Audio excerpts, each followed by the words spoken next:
A new round of trade talks aimed at de-escalation between the U.S. and China starts this week. U.S. Treasury Secretary Scott Bessent will meet with the Chinese vice premier as President Trump gears up for potentially the first in-person summit of his second term with Chinese President Xi Jinping. Trump giving the latest on where relations between the two nations stand this morning. We're going to meet in a couple of weeks. We're going to meet in South Korea, actually, with President Xi and other people, too. But we're going to meet. I think we're going to do fine with China. I get along great with him. He's a very strong leader, a very, amazing man. You look at what he's done and what he's, where his life is an amazing story. It's a story for a great movie. I think we're going to be fine with China, but we have to have a fair deal. It's got to be fair. Joining us now is Sam Sachs, Senior Fellow at Yale Law School's Paul Tsai China Center. Sam, welcome back to the show. So China's new restrictions on the rare earth metals are perhaps the most consequential thing here. According to the Center for Strategic and International Studies, China accounts for 90% of the world's rare earth metals processing and nearly 2/3 of the world's mining of those materials. So how critical is it for these talks to go well? What kind of leverage, if any, does the U.S. have? Trump sounded very calm in that clip that you just played, which I think obscures the fact that beneath the surface, things are incredibly uncertain right now. And it's not just because of the rare earths controls that China dramatically expanded since coming back from its mid-autumn holiday, October 9th. The U.S. Commerce Department has also unveiled a new U.S. export control targeting potentially tens of thousands of Chinese firms. So we are right now in the midst of a escalatory cycle where, Trump wants to meet with Xi. He's sending his envoy to meet in Malaysia with the vice premier this coming week. But beneath the surface are incredibly thorny issues that are going to have to be negotiated in order to actually achieve that level of stability.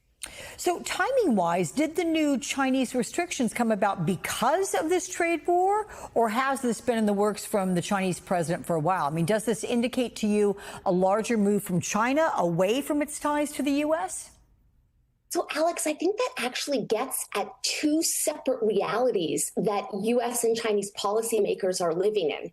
I was just in Washington last week, and if you ask policymakers in Washington, they will tell you that China rapidly escalated things with the expansion of these rare earths controls, specifically because they are extraterritorial. If any product made anywhere in the world contains trace amounts of new Chinese-controlled rare earth materials, they now have to get the green light from China. So that's the Washington perception that China did it.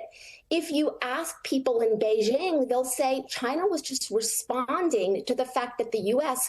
broke its agreement or a tacit understanding not to unveil new tech restrictions on China, and the U.S. Commerce Department is the one that escalated.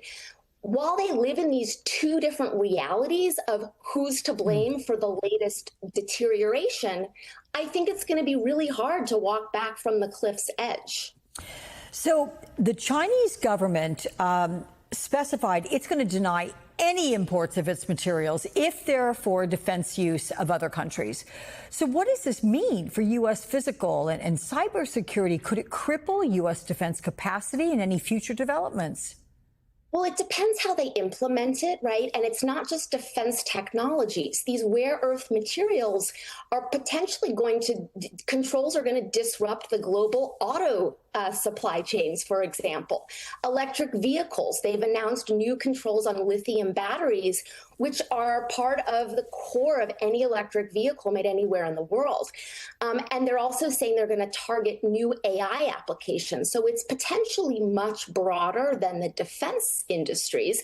Now, Beijing has said, everybody calm down. We're not going to go that far. We're going to give licenses. And I think they're doing that to try to maintain leverage and maybe some flexibility if things do look like they're working out with Trump. Okay, well, let's see what happens on the other side and bring you back, Sam, and get you to interpret it all for us. Thank you so much.